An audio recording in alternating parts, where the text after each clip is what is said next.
Welcome to the Sagebrush Trail. Stories of Western adventure ranging from the frontier to the Yukon. I'm Mardell, reading The Virginian by Owen Wister.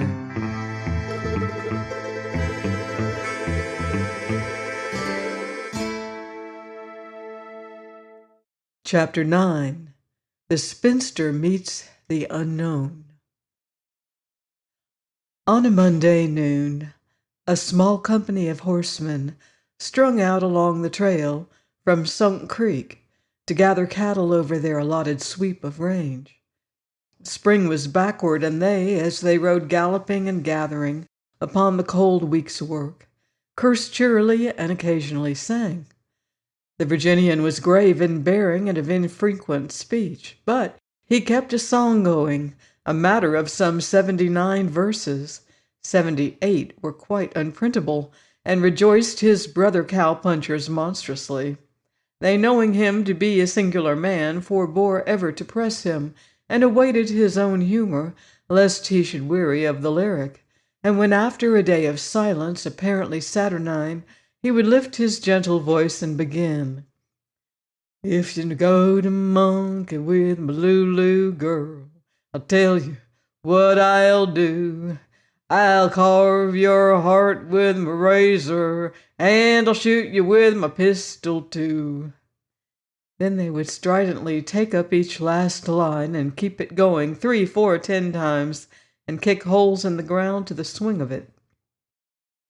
By the levels of Bear Creek that reach like inlets among the promontories of the lonely hills, they came upon the schoolhouse, roofed and ready for the first native Wyoming crop. It symbolized the dawn of a neighborhood, and it brought a change into the wilderness air. The feel of it struck cold upon the free spirits of the cowpunchers, and they told each other that what with women and children and wire fences, this country would not long be a country for men. They stopped for a meal at an old comrade's. They looked over his gate, and there he was, pattering among garden furrows. "Picking nosegays?" inquired the Virginian, and the old comrade asked if they could not recognize potatoes except in the dish, but he grinned sheepishly at them too, because they knew that he had not always lived in a garden. Then he took them into his house, where they saw an object crawling on the floor with a handful of sulphur matches. He began to remove the matches, but stopped in alarm at the vociferous result, and his wife looked in from the kitchen to caution him about humoring little Christopher. When she beheld the matches, she was aghast, but when she saw her baby grow quiet in the arms of the Virginian, she smiled at that cowpuncher and returned to her kitchen. Then the Virginian slowly spoke again. "How many little strangers have you got, James?" "Only 2. "My, ain't it almost 3 years since you married? You mustn't let time creep ahead of you, James." The father once more grinned at his guests, who themselves turned sheepish and polite. For Mrs. Westfall came in brisk and hearty and set the meat upon the table. After that it was she who talked. The guests ate scrupulously, muttering "Yes, ma'am," and "No, ma'am," in their plates, while their hostess told them of increasing families upon Bear Creek, and the expected schoolteacher, and little Alfred's early teething, and how it was time for all of them to become husbands like James. The bachelors of the saddle listened, always diffident, but eating heartily to the end, and soon after they rode away in a thoughtful clump. The wives of Bear Creek were few as yet, and the homes scattered. The schoolhouse was only a sprig on the vast face of a world of elk and bear and uncertain Indians.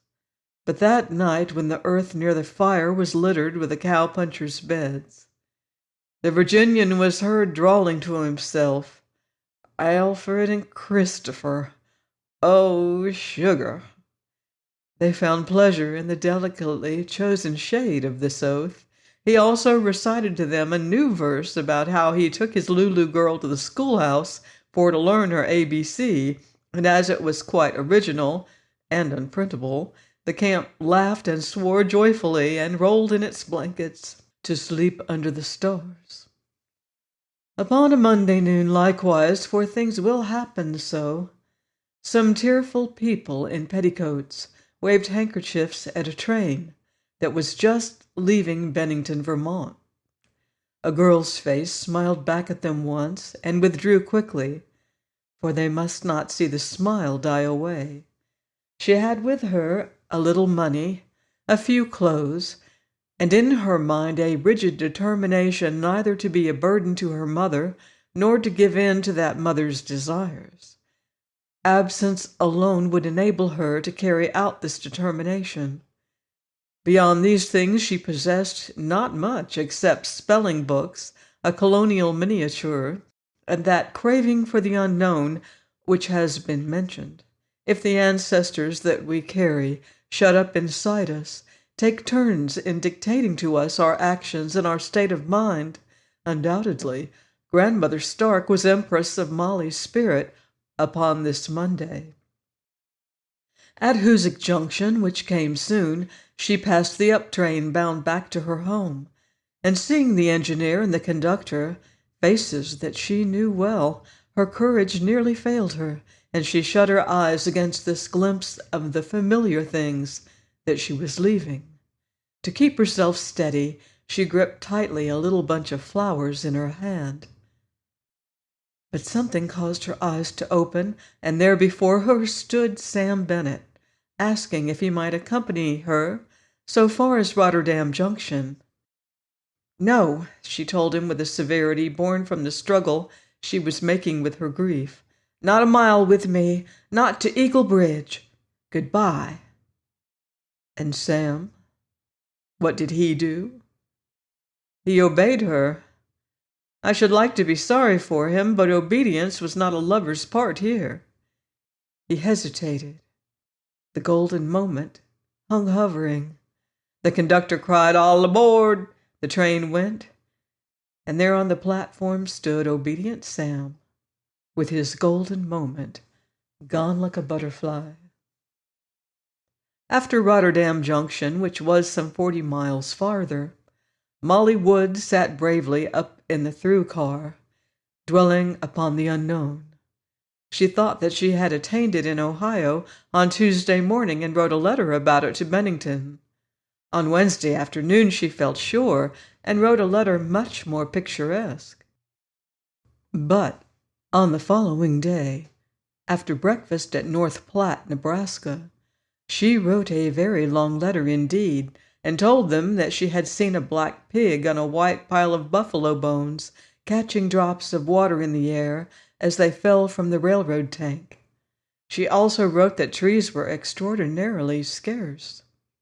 Each hour westward from the pig confirmed this opinion, and when she left the train at Rock Creek, late upon that fourth night, in those days the trains were slower, she knew that she had really attained the unknown, and sent an expensive telegram to say that she was quite well. At 6 in the morning the stage drove away into the sagebrush, with her as its only passenger, and by sundown she had passed through some of the primitive perils of the world. The second team, virgin to harness, and displeased with this novelty, tried to take it off, and went down to the bottom of a gully on its 8 hind legs, while Miss Wood sat mute and unflinching beside the driver. Therefore he, when it was over and they on the proper road again, invited her earnestly to be his wife during many of the next 15 miles, and told her of his snug cabin, and his horses, and his mine. Then she got down and rode inside, Independence and Grandmother Stark shining in her eye. At Point of Rocks, where they had supper and his drive ended, her face distracted his heart, and he told her once more about his cabin and lamentably hoped she would remember him. She answered sweetly that she would try, and gave him her hand. After all, he was a frank-looking boy who had paid her the highest compliment that a boy or a man for that matter, knows, and it is said that Molly Stark in her day was not a new woman. The driver banished the first one from the maiden's mind. He was not a frank-looking boy, and he had been taking whiskey. All night long he took it, while his passenger, helpless and sleepless inside the lurching stage, sat as upright as she possibly could, nor did the voices that she heard at Drybone reassure her. Sunrise found the white stage lurching eternally on across the alkali, with a driver and a bottle on the box, and a pale girl staring out at the plain and knotting in her handkerchief some utterly dead flowers. They came to a river where the man bungled over the ford. 2 wheels sank down over an edge, and the canvas toppled like a descending kite. The ripple came sucking through the upper spokes, and as she felt the seat careen, she put out her head and tremulously asked if anything was wrong. But the driver was addressing his team with much language, and also with the lash. Then a tall rider appeared, close against the buried axles, and took her out of the stage on his horse so suddenly that she screamed. She felt splashes, saw a swimming flood, and found herself lifted down upon the shore. The rider said something to her about cheering up and its being all right, but her wits were stock still, so she did not speak and thank him.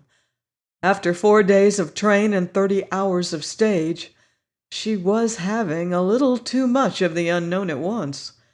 Then the tall man gently withdrew, leaving her to become herself again. She limply regarded the river pouring round the slanted stage, and a number of horsemen with ropes who righted the vehicle and got it quickly to dry land, and disappeared at once with a herd of cattle, uttering lusty yells. She saw the tall one delaying beside the driver and speaking. He spoke so quietly that not a word reached her, until all of a sudden the driver protested loudly. The man had thrown something which turned out to be a bottle. This twisted loftily and dived into the stream.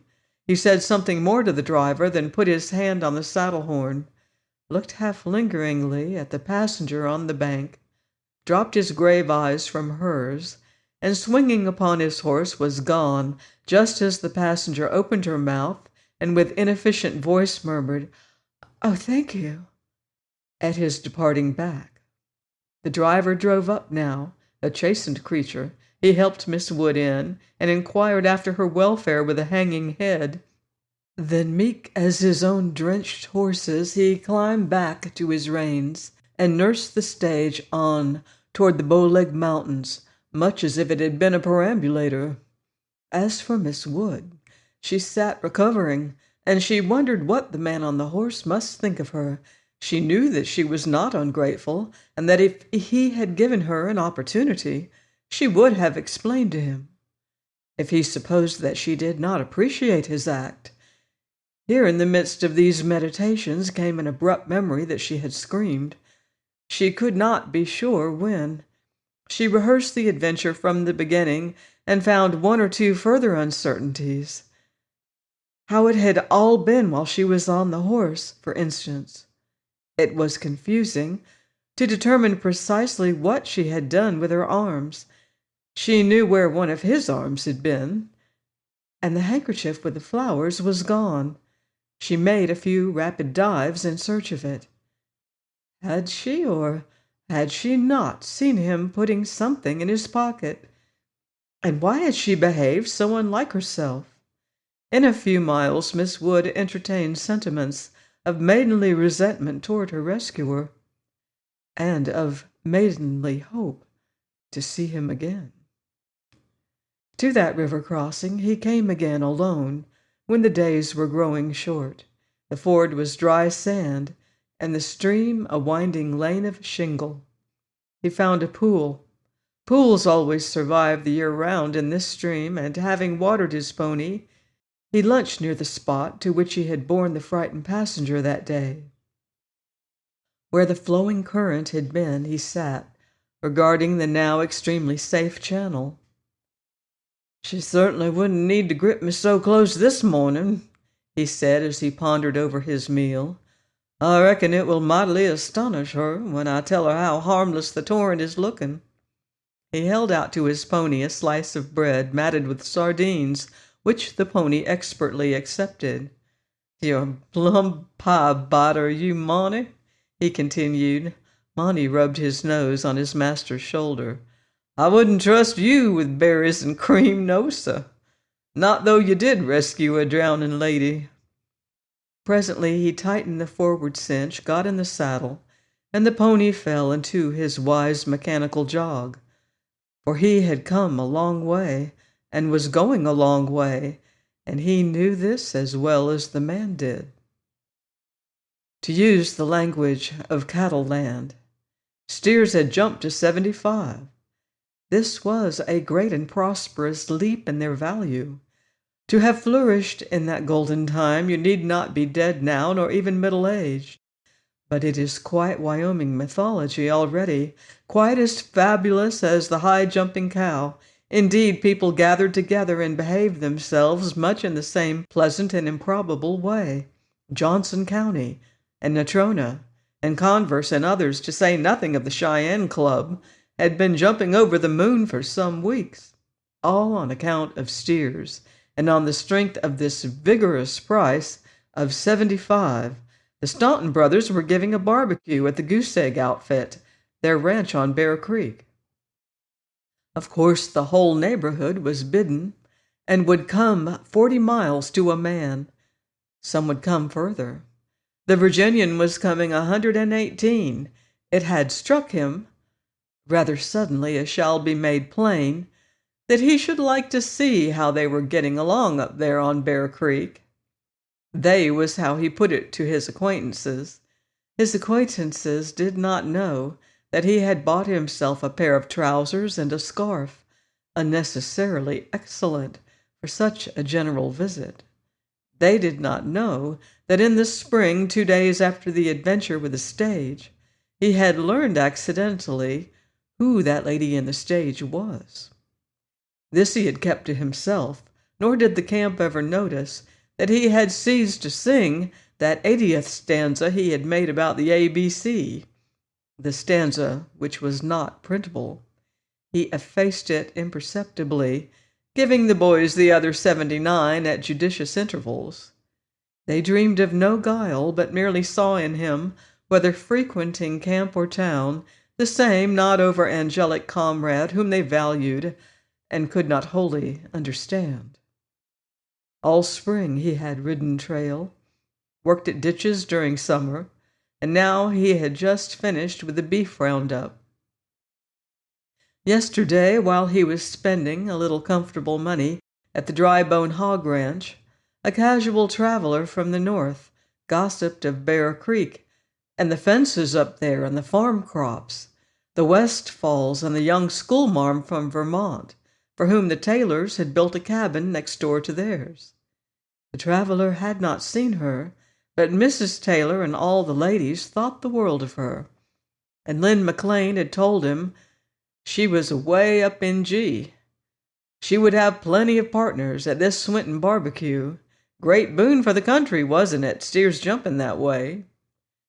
The Virginian heard, asking no questions, and left town in an hour with the scarf and trousers tied in his slicker behind his saddle. After looking upon the ford again, even though it was dry and not at all in the same place, he journeyed in attentively. When you've been hard at work for months, with no time to think, of course you think a great deal during your first empty days. "Step along, you Monty hoss," he said, rousing after some while. He disciplined Monty, who flattened his ears affectedly and snorted. "Why, you sure ain't thinking of yourself as a hero. She wasn't really a drowndin', you pie biter." He rested his serious glance upon the alkali. "She's not likely to have forgot that mix-up, though. I guess I'll not remind her about gripping me and all that. She wasn't the kind a man ought to josh about such things. She had a right clear eye."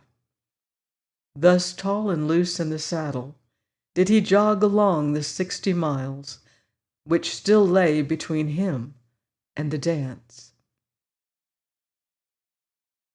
Join me next week on the Sagebrush Trail for another exciting chapter of The Virginian by Owen Wister.